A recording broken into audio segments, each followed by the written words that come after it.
Hi everyone, it's Marie and Brittany again from the Property Management Show and Fourandhalf, a marketing agency for property managers. We are going to be interviewing Carlos Veliz today from Vision Property Management right in our own backyard of Oakland, California.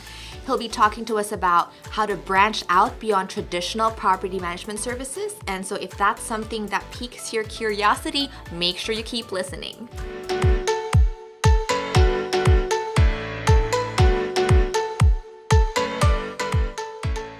Thank you for joining us, Carlos. We are very, very excited to have you. Before we dive into today's topic, where we're going to talk to you about different lines of business outside of your property management business and expanding into those lines of business or sister companies, whatever we want to call them. Can you tell us a little bit about yourself, your company, just a few sentences to give our listeners an idea of who you are? Sure. So I'm the CEO of Vision Property Management. We went live on November 17 of 2016. We just had our 3-year anniversary. We are Congrats. Thank you. Currently managing 700 units and currently are negotiating a contract for an addition of 150 units. Local in here in Oakland by Lake Merritt. And most of our accounts are within 20-25 mile radius. That's really cool. Quick question before we even dive in further. So you started three years ago, and did you get all of your properties just organically, or did you buy another company? Yeah, no, great question. So I come from, and we'll talk a little bit more about this triangle business idea that I came with. So I was doing a little bit of construction, renovating apartments in 2000 and from 2012 to 2017. But in 2016, one of my biggest clients in construction, in renovating units, who was buying, at that time, probably he bought 80 units around Oakland. He suddenly just broke down and he sat down and he said, I cannot find a good property manager here in Oakland. He's like, they don't know what they're doing. I don't get any reports. They spend money like there's no tomorrow. And I'm listening to this guy and I'm like, well, my plan was always to open a property management company because that's my career. That's what I come from. And I said, would you give me 3 months to get all my license and things in order? And would you give me a shot in managing your 25 apartments? At that time, you had 25 apartments. And he said, of course, no questions asked. So 3 months came and I sent him an email and said, all right, I'm ready. So bring your portfolio. So that's how I started, 25 units. Yeah. That's so cool. Yeah. That's really, really cool. That's a good story. So that's kind of how you got started officially in property management as a business. Yeah. And then since then, you've probably had other relationships like that too.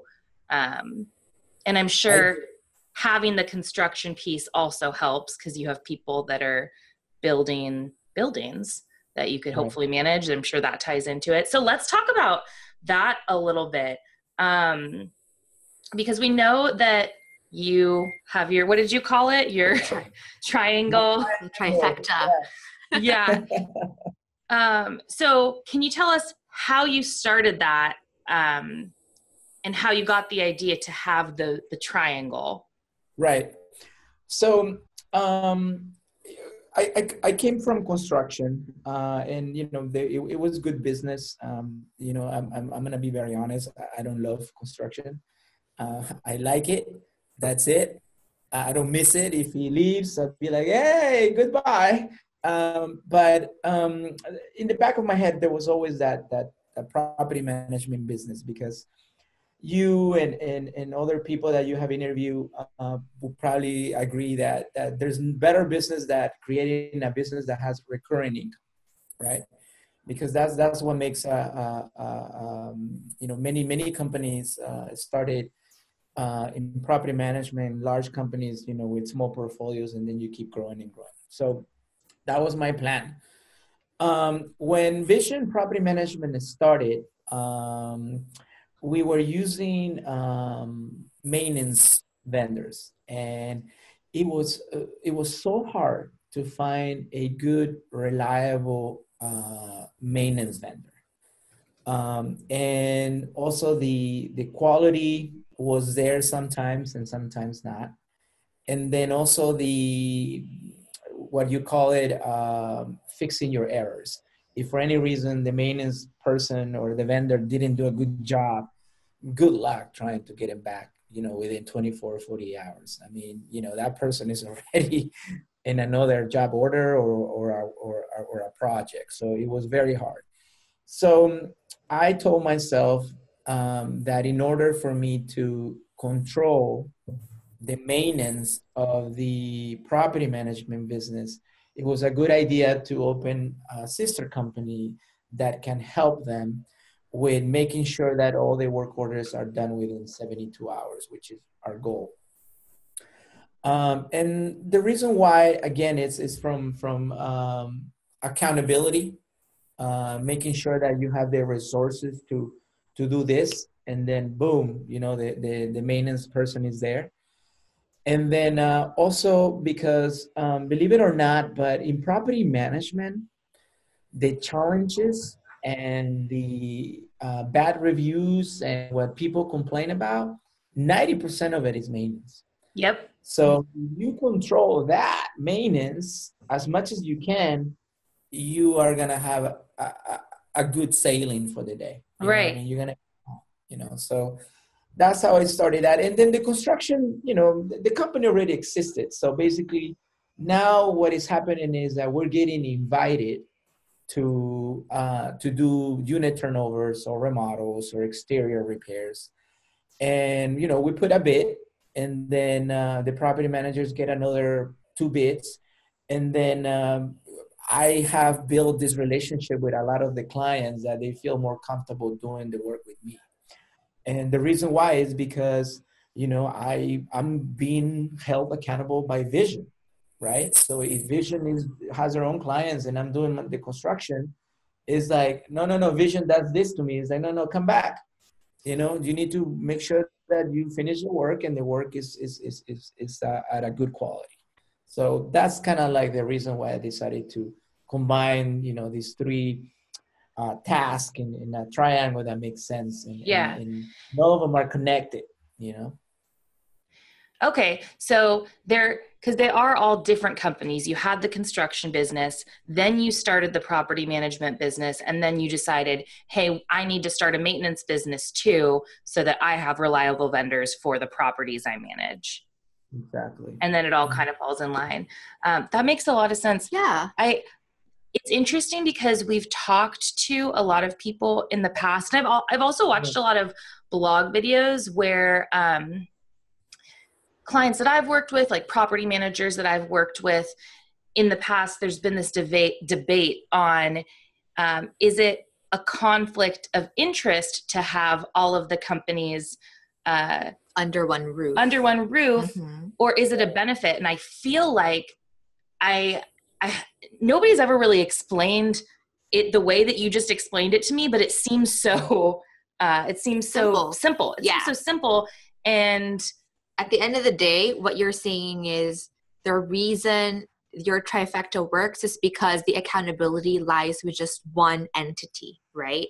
And as you mentioned, a lot of the bad reviews around property management stems from maintenance. Yeah, and we see that too. Yeah, and so I guess it's all a matter of, well, if you have the bandwidth and the capacity to own that maintenance piece, then by all means, don't leave that opportunity hanging, right? And then that way you can have full accountability and full control of the experience as well of your renters and your owners. Yeah. And so, yes, you were saying something? Yeah, no, there's one say, it says too many cooks in the kitchen, right? Mm-hmm. It's kind of like that. You want to make sure that there's only one party that you can say, well, Carlos fixed that a year ago. Oh, okay, yeah, I did. Actually, I'm going to go there and then take care of it. Instead of like, oh yeah, such and such vendor fixed it a year ago. Well, you call the vendor, it's like, phone is disconnected. or the guy is out of business, or cannot be found, Right. especially when you're dealing with money. And then at the same time is that some tenants, they don't want to wait. Some tenants are like, you know what? The Most toilet tenants don't want to wait. I want it now. And I'm like, so we have the luxury, and blessed to be able to pick up the phone and say, hey, Brandon, could you please go there right now? Because this is getting out of hand. Yeah, that's powerful. Instead of calling a vendor, he's like, ooh, I don't know, maybe tomorrow, maybe Friday. And I'm like, whoa, but I need somebody. And then if you want an emergency, or somebody, you probably paying, my clients sometimes are paying 3 times what they're actually, are supposed to. So if we can provide that, and again, every time we this idea to a new client, we come with market hourly rates, our materials are 10% markup on materials. So there's a clarity, I'm a CPM, I'm a certified property manager. And, one of the things that we're hold accountable is to our code of ethics. When conflict of interest is actually a big word for us as a CPM, because you have to disclose all these things. You have to be upfront to them and say, look, this is who we are. This is our plan. This is our business model. This is how it works. Check our references. And then when they start listening to it, like you both, they're like, it makes perfect sense. So but some people don't understand until they're being, explained, right? How this model works. So what kinds of challenges did you face when you started setting up these different companies? So of course you already had the construction business, and then you said you asked for a couple weeks or a couple months, a couple months, a few months to set up the property management piece. And then, running 2 companies is one thing, but then deciding to, create a third piece and form a trifecta and then consolidate them is a completely different beast. So walk us through that journey. Yes. So, I call it, trials and errors, right? You kind of like go and Vision was already running, and performing as a startup, performing at a good pace. One of the main things that Vision went through was the sort of one of the biggest challenges that we had is finding loyal employees. What I mean by that is it's very simple. Like, I'm 43. I had 4 jobs in 18 years, right? So that gives me like a 4.5 average in each job, right? And look, don't get me wrong. The economy is strong, and we want to make more money. But when I was getting new employees, they negotiated everything, right? The salary, the responsibilities, the benefits. And then suddenly, like within 6 months, they're like, well, I found a new job and I got to go. It's like, wow, it's like, so there's not that loyalty anymore where you want to, grind and give it all you got and, and sacrifice and show what you really are about. And again, there's nothing wrong with that. I just feel that if that's what you want to do, then you should not be compromising in a startup and saying, we need someone to help us. So if you're up for it, let's jump in the trench with us and let's do it, right? So, and then also, all the good employees, as we all know, are already working for a good company. The ones that are hireable right now, they are like, okay. So sometimes I did hire because I felt desperate. And I learned my lesson. I remember, one of my mentors used to tell me is like, don't hire slow and fire quick, right? That's what he always told me. So I kind of like went against that. And then I was hiring too fast. So I learned those lessons as well. And then, so that was the biggest challenge is people, finding the people, that can walk the talk and can actually do a good job, and the loyalty part of it. From that, the journey has always been about no pointing fingers. We're in an environment where my team is an open forum. open floor. We talk. I have never, I always ask them to teach me things, and because I might have more experience than them, but always to teach me things. So when we had all these mistakes and all these errors in property management, or maybe, we didn't lease a unit, or we didn't advertise it the way we were supposed to, or we didn't manage this property well, or, the accounting was messed up in one of the clients. So instead of pointing fingers, what I always try to do is embrace my team. Like, I'm a big hugger. So I was like, let's group together and let's learn from this, and that's what makes us better. Like, 3 of my employees here have been with me almost 3 years now, and they've seen it all. They've seen it all. So it's funny because now when we have a little situation or problem, they're just like laughing. And I remember back in the day, they were like, "Oh my God, what are we gonna do?" And now they're like, we know what to do, right? So we got it. Yeah. Yes. Yeah. So I can imagine, right? So, just creating a safe culture for one company is difficult. Also, training people, making sure that mistakes are documented and remedied. Getting the processes set up for each company to talk to each other.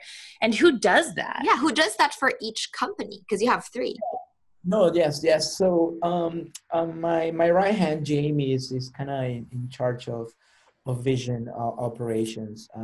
We have this handbook that we created, these policy and procedures that we created when we started Vision.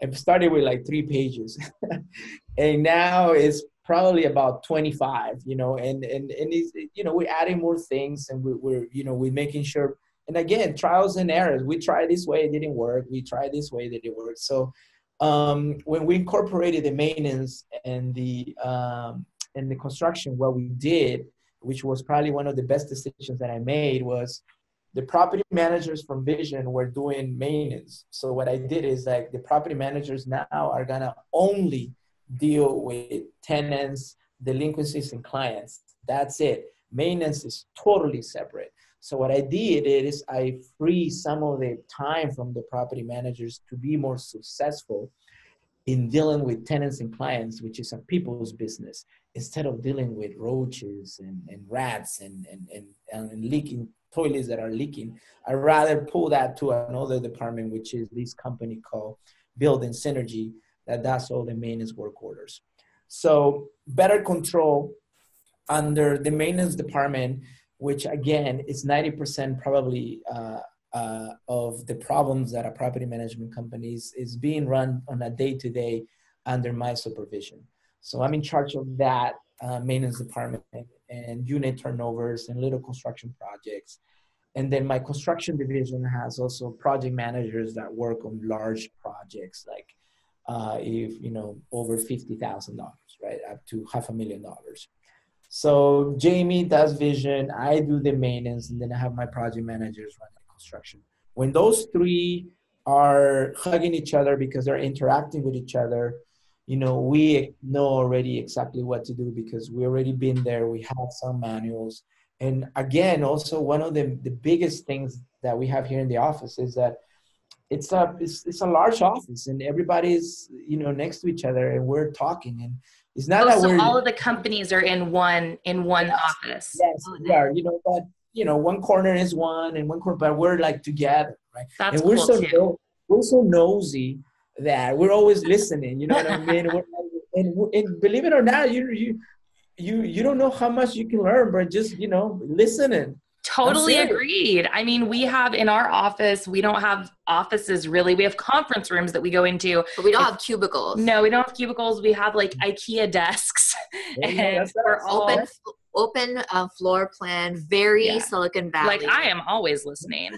But it's one of the reasons that we do that is because you're able to hear the other strategies or the other problems that people are facing, and you absorb that without even realizing that you're absorbing it. So to have those 3 companies all in one office, I feel like that's just so smart, because it probably helps the different teams troubleshoot stuff too. But also understand what the other team's pain points are and the problems that they have to face if the other team doesn't deliver what they're supposed to deliver, and those types of things. Yeah, a little example. Today, you know, we had a water leak yesterday, an emergency like at 7 p.m. And then, so we were dealing with that. You know, there's always a maintenance tech that receives call after hours calls. And then today in the morning, you know, we're talking about it, you know, and then suddenly the tenant calls to get an update. And then, so my property manager doesn't have to pick up the phone or find an office. You know, we're right there. And she's like, oh, okay, let me put you on hold. He's actually here. So ask me a question, answer, boom, done, update to the tenant right away. You know, and the tenant is like, oh my God, you guys are so great. You know, this happened at 7 p.m. last night. You guys are already under control, you know, so which is great. Yeah, that's great. It seems like you really put a lot of thought into like how to set up not just the businesses, but also the processes and like even the office, right?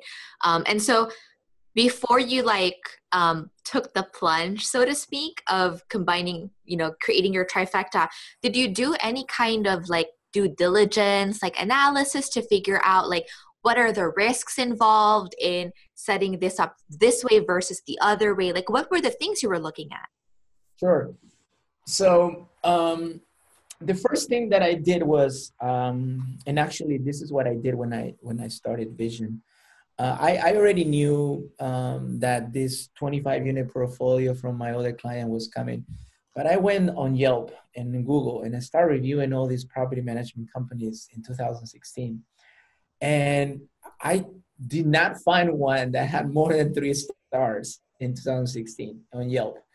And I was like, I remember I was sitting there on my living room and I just did this gasp. I was like, it's like, you know, is this really actually happening? Because, you know, again, I come from property management. So I was doing property management for 18 years. So then I said, all right. So I started doing an analysis of all the reviews. I spent probably 5 hours just reading all the reviews and checking leasing, maintenance, and clients' complaints. So after my survey of 5 hours, again, 90% of all those were maintenance. 5% was leasing, like, oh, you charged me for an application fee, blah, blah, blah, and I didn't get it. And the other were clients that said, oh, well, you mismanaged my property, you didn't care, blah, blah, blah. But 90% were maintenance. So then when I thought about that, was like, okay, so if I do a property management company, I was really busy with construction, so I was not really thinking about maintenance. So I try out the vendors and all that stuff. You know, because at the end of the day, my return of investment in construction was bigger than my return on investment in maintenance. So when I created the maintenance department, I didn't do it based on return on investment. I just did it because it fits perfectly with Vision model. And it picks, and if maintenance does well, Vision will continue doing well. Right. That was my process. It's like, if I can get that maintenance department, you know, secure and running efficiently and smooth, oh my God, Vision can go out there and conquer South Bay, San Francisco, and other areas. So that was kind of like my part of my due diligence. And then also talking with the clients. At that point, I only had like 70 units.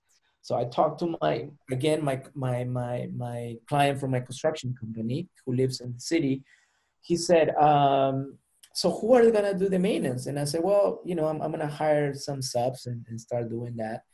And then so I did it. And then I called him. I said, would you be more comfortable if I charge you this amount of money per hour, you know, plus the materials, and if I do your maintenance work orders? And he said, I've been waiting for you to do that. So I think that's a good idea, you know. And then I called my other clients and I said, will you be okay if I do that? I will start a new corporation. I just want you to be okay with that. And he said, of course. I think, you know, and again, I the way I explained to you, you know, I went in a lunch, and then the other one was in a phone call. I said, the reason why I want to do this is because I want to make sure that I'm taking care of your asset more efficiently, you know, and make sure that we respond to these tenants' requests in a faster way, instead of waiting sometimes for these subs.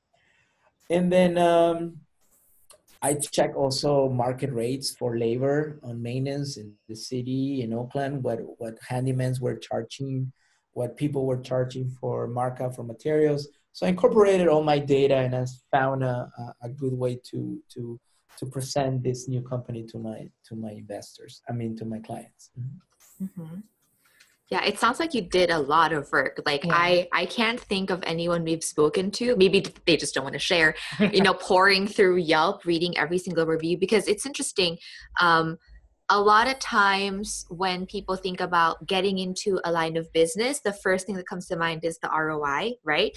And the ROI of that specific leg. Mm-hmm. And in your instance, you found that I'm not really going to make tons of money from or you don't have to make tons of money for it to work for you. Yeah, but you shifted your thinking and realized that actually maintenance in itself is not the money-making business, but it's like a turbocharger, mm-hmm. To propel the Vision Property Management company forward. And so it's like a long-term play, right? Yes, it's part of the equation, to make sure that this works.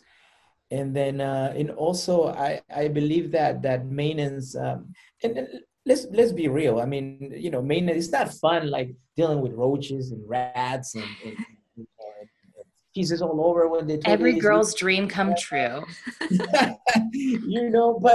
But I believe that is more than that. It's about the customer service and making sure that your tenants, they're paying their rent. They go to work and they pay their rent. And we all know these huge amounts of rent, right, in the Bay Area.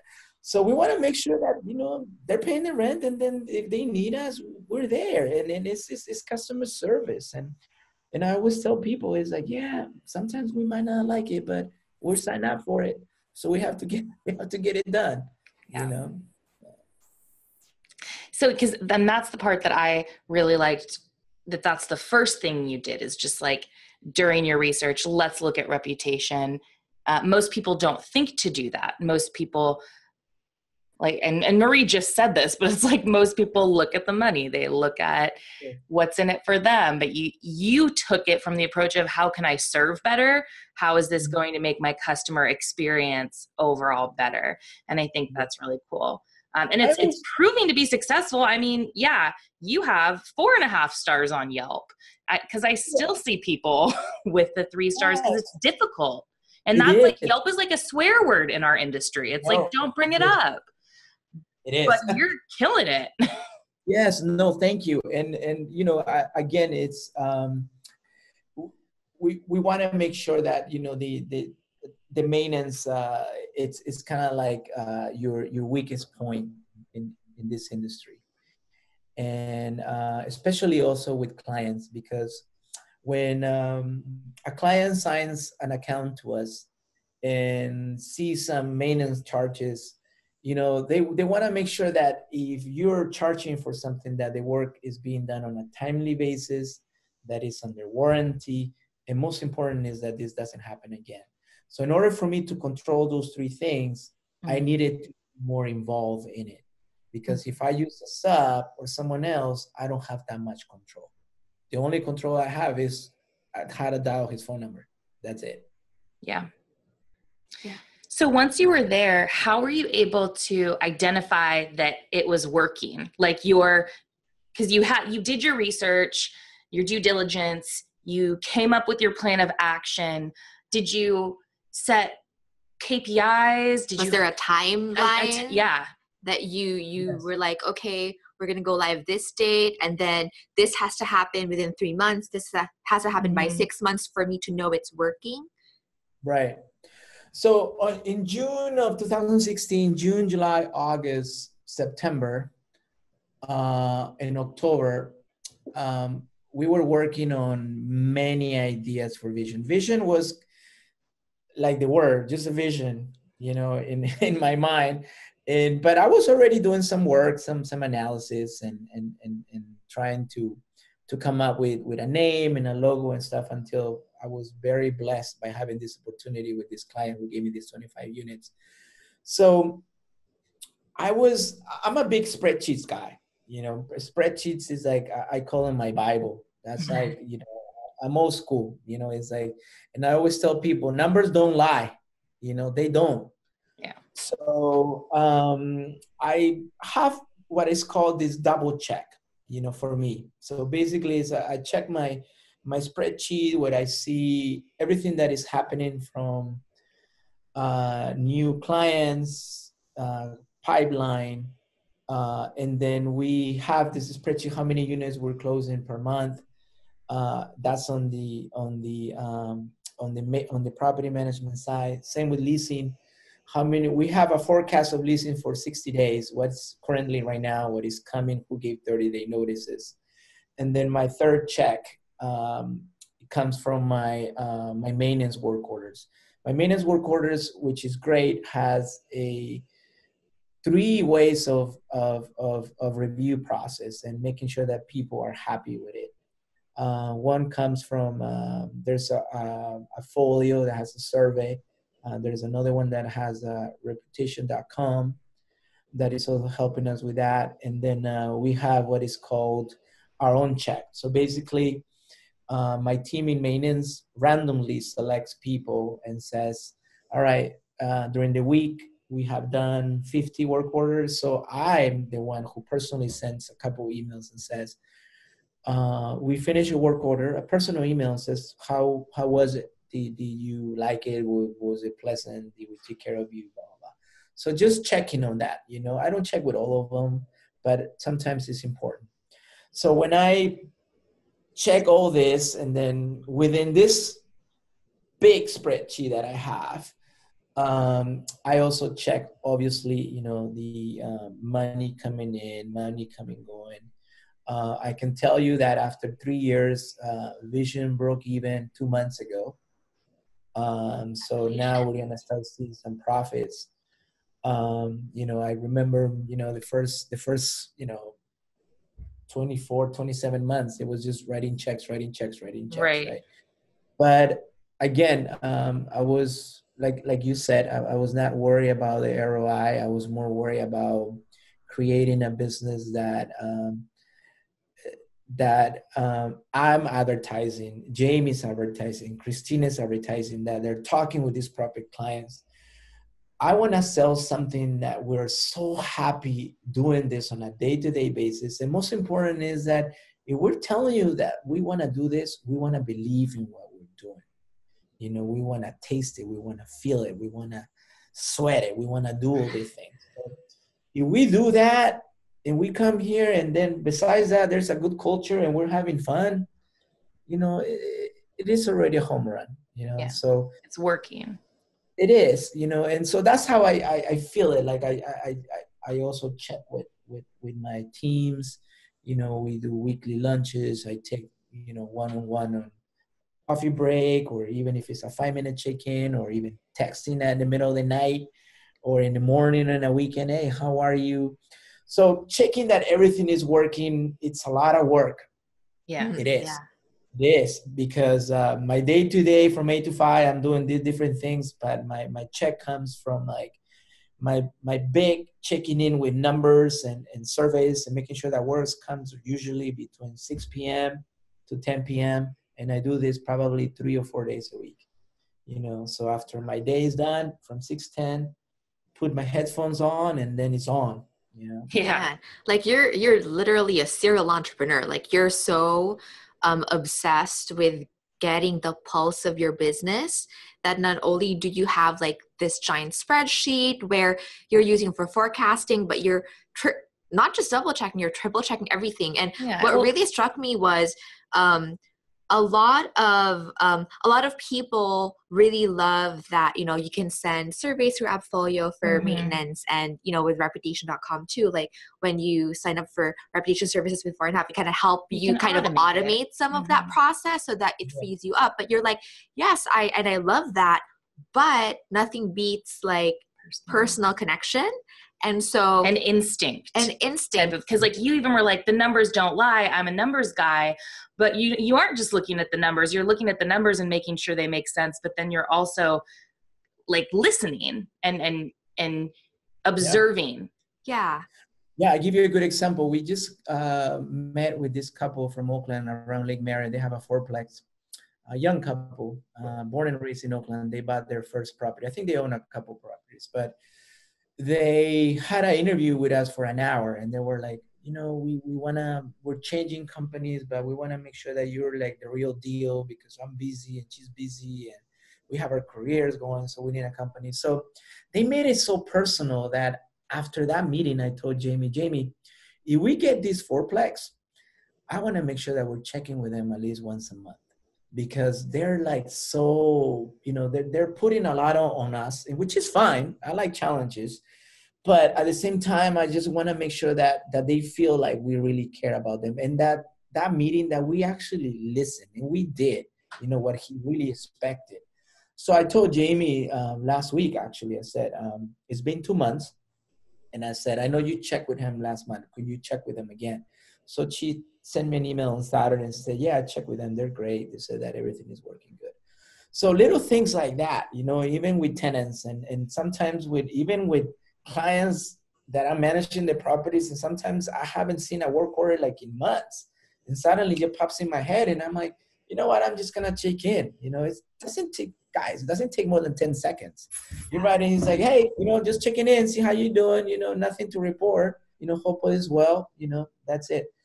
And then one thing that we implemented recently, 3 months ago, because I'm coming more involved in the day-to-day of vision from the maintenance department and the leadership, is the fact that I make a very personal introduction email to all my clients. It doesn't matter if it's 80 units or one little home. I send an email and tell them that, give them my personal cell phone, my email, and tell them that I'm here, welcome them. I'm here to help you. If for any reason, which I highly doubt, a property manager doesn't reply to you, or the leasing department doesn't reply to you, or maintenance Jessica doesn't reply to you, or Jamie doesn't reply to you, you can call me, because I'm here to help you, because I believe that is just not, it's not just signing an account and then put it in the books and let's go to the next one. It's more than that. It's like make them sure that, that's their little investment. That's their little retirement plan. Make them feel like it's a special, because it is. We are homeowners. We will be homeowners one day, and we know how important it is, that little home. That's our investment. That's probably going to pass to our kids and to a generation. So treat it with love and respect. Yeah, it's interesting because you're I lost my train of thought.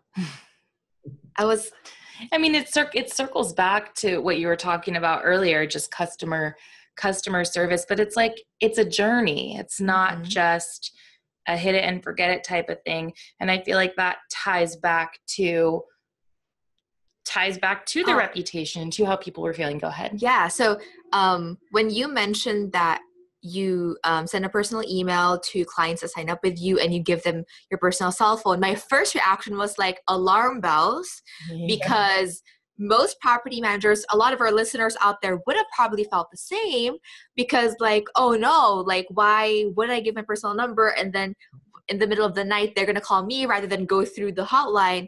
But I think like that's testament to how much you trust your people and the systems you set up, right? Because they're not going to call you because everything's going to go fine, but it just gives them that extra feeling of security that like, you got them, you're a person, and like it makes you feel special. Yeah, like the CEO, Yes, and then also like I'll give you another example. Like in maintenance, we just got this new account. It's an old couple. They're retired. They live in Oregon. It's a beautiful house in Oakland Hills. And then the contractor that did the renovation, for some reason, bailed out, and she had to hire another contractor. So it's hard to get this contractor to come back and fix some things that were under warranty. So I've been helping her with that, and she's like, Carlos, we're a retired couple. That's our only investment. We are on a fixed income, right? So me spending all this money in maintenance work orders, is tough. So, I'm like, I told her, it's like, look, we're going to work over the weekend, and my guy is there working on the weekend, but here's my cell phone. You just call me on Saturday and Sunday. I talked to that lady like 10 times over the weekend. But it's fine. You know why it is fine? And I'll tell you why. And that might not happen again. But I decided to do this because number one is she's been with us for 4 months. It's a new client. They're not in Oakland. They live out of state. And then they're, you know, in their 70s. They need help. And I was just thinking, Carlos, what about if those were your parents or your grandparents? You know, what would you do? You know, what would you expect other people to do?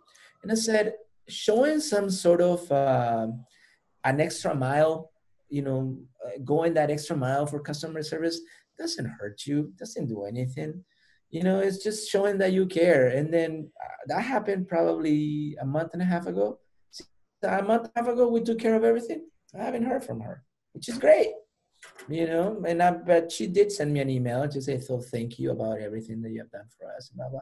So now the house is running smoothly, but I just did that because sometimes you need to always remember yourself, where you're coming from, where you want to go, and some sort of, because at the end of the day, we're people, and we need to show some sort of, that we care, you know? Yeah, I really like that, just because I think that it is really easy to, in the day and age we live in, where it's so easy to have like an automated solution where you don't need to talk to somebody. I feel like we take it for granted, just the human interaction. And since we're so not used to having the human interaction anymore, it's that much more impactful when you work with a company who's offering more than just a button on a website. And don't get me wrong. I mean, we're going in that direction. We're going with the whole, you know, answering service. Everything is done through, you know, online. You know, and sometimes you don't have a designated person to talk to. I understand that.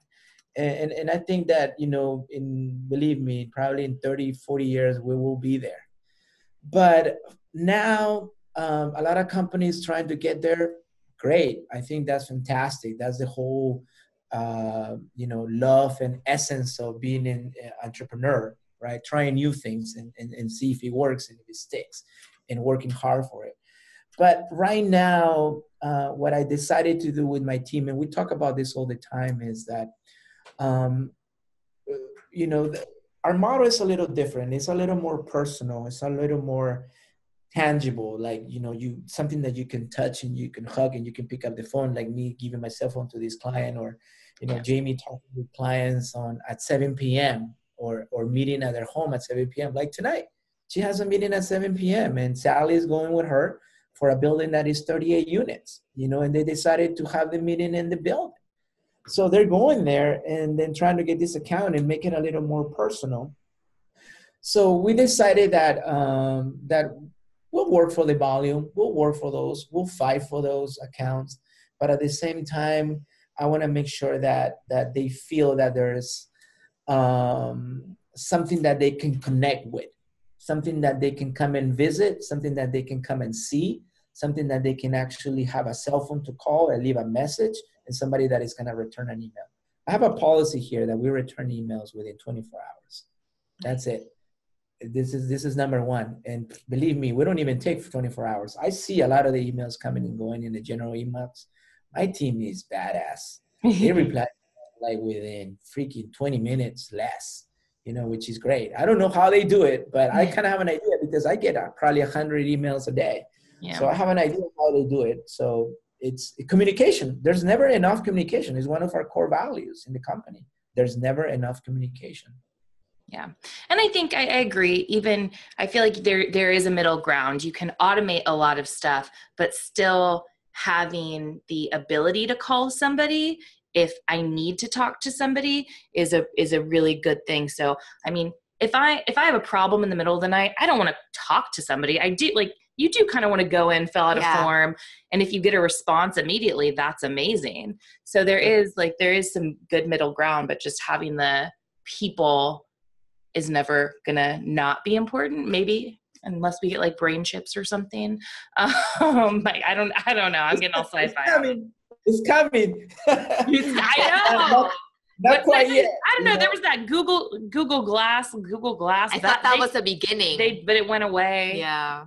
Do you guys recall that article a year ago that there was this robot that was doing a leasing agent? He was showing apartments. It was a robot. Yeah, Oh, it was. that's They were crazy. trying. I'll have to look that up. I remember the scary robot that was like, I'm gonna kill you all or whatever. But we will look that up for sure. Okay, so it sounds like you have a really good system here. Is there anything that falls through the cracks with the three companies? Are there?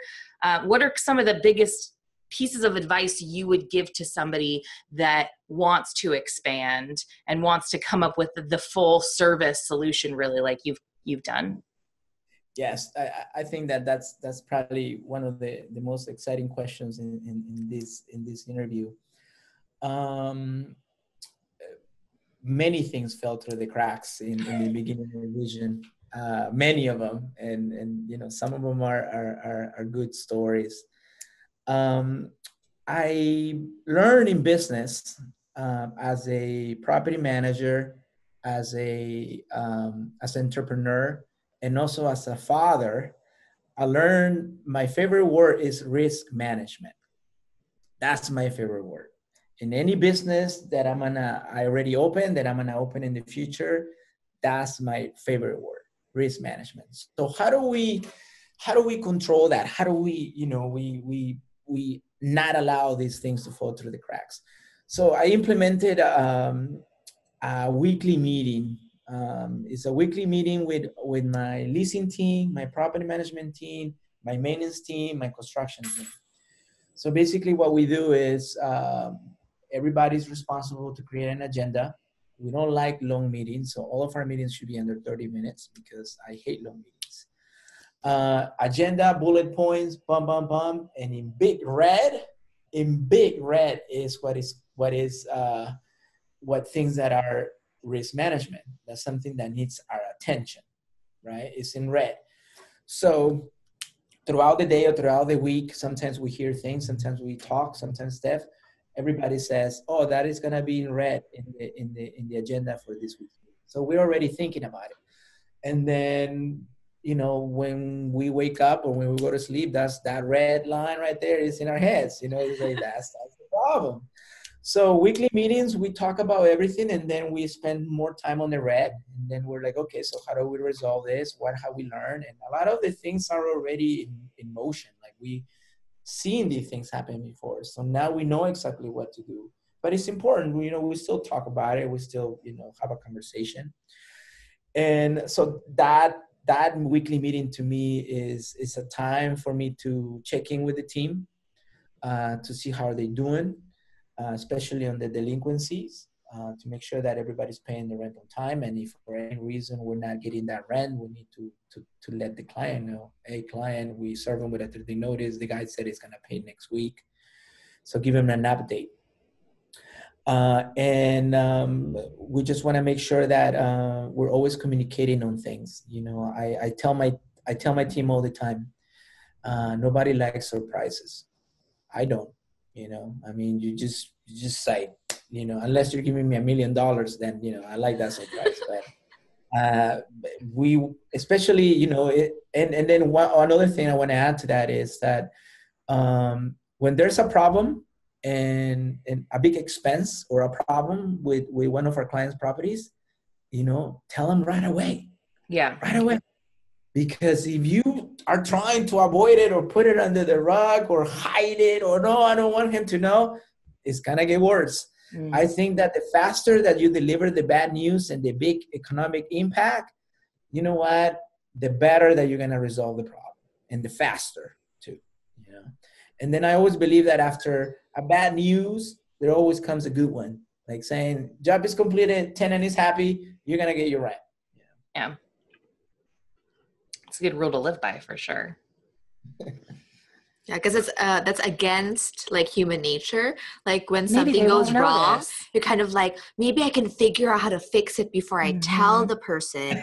And then if I tell them, hey, this broke, but I fixed it, it'll be better. But then a lot of times you don't have a good sense of how long it takes. Yeah. And then by the time, the news, it reaches the concerned person, maybe they have a solution that you didn't think about, or it's just that, you were hiding it from me. And so it's like you said, right? Like the faster you can deliver the bad news, it's still gonna suck. The faster you can deliver a solution too, though, like you were saying, it's like, hey, here's the bad news. And who knows, maybe 30 minutes later, you can deliver the good news saying tenants happy, rent's paid, X, Y, and Z. There was a couple bad reviews when we started Vision on a Yelp page, and I always learn a lesson. We always tell my teammates, our offices are open forum. We're an open book, bringing everything to my attention, because I don't read minds. I cannot read minds. If you tell me the problem, trust me that I will help you to fix it. And the sooner you do it, the better. I will help you, because that's my job, is to make sure that I'm guiding you and I'm training you and mentoring you to fix things. And if you give me that chance, the faster that you can do that, the better outcome is going to come. Yeah. Well, any more questions from you? Just one more question for me. Sure. So, given that you're basically in three, although connected, still separate, like industries, so construction, maintenance, and property management, how do you guys keep up with things that are changing in each of those verticals, right? Because, things that change in property management might affect the others, but sometimes something changes that affects construction that has nothing to do with property management. Yeah. And so do you have one person, multiple people looking out for those changes in the industry or the laws? Yes. No, that's a good question. We live in Oakland, Hayward, Berkeley, Alameda, right? They change the laws every month. Yeah. So, I believe that subscriptions and different associations in the East Bay helps a lot, because that's their job. That's what they're in the business, to update you and give you all these new laws and emails. They provide a lot of seminars that we actually attend. Christina just attended one in Alameda last month. So we're always constantly checking for those seminars. I also believe in education. I'm a big fan of education and preparing my team to be always ready for new challenges, right? For example, Jamie and Chris, when they joined my company 2.5 years ago, the first thing I did was all right, sign up for the real estate exam, right? So now they're a salesperson. Now the next one is Jamie, Christina, Chris, and Sally sign up for the HOA, pass your exam to manage HOAs, etc. So I believe that the more that you prepare, the better that you're gonna perform. And it's always something that a company should invest in, because you guys are the representation. They are the representations of the leadership of the company. It's kind of like what sometimes when you see a kid that is having a tantrum or behaving bad, you're like, oh my God, I wonder how are their parents, right? Mm-hmm. It's the same thing, with employees. They're like, oh, I wonder how is the CEO. So you want to make sure that you're giving them. And most important is you have to give the employees the tools that they need to perform. And education is one of the main ones, for sure. Great. Do you have any more questions? No, I'm good. I mean, this was very insightful. I think that it gives our listeners a lot to think about. I think one of the main takeaways for me is just, one, you earn success through great customer service and relationships. Another thing is if you're thinking about expanding into a different line of business or creating a supplementary company for your property management business, it doesn't always have to be something that's going to make you a lot of money right now. You have to look at the big picture, because with you, right? It wasn't just that, oh, I want to make more money, let's start a maintenance company. It was more of I want to make my company better. Yes. Like, I want to serve better. So that's an interesting way to look at it. Yeah. So thank you so much for joining us. We really appreciate you being here. Of course. Thank you to you. Thank you. And to all of our listeners, as usual, let us know if you have questions. We'd love to hear from you. And let us know if you have any questions for Carlos.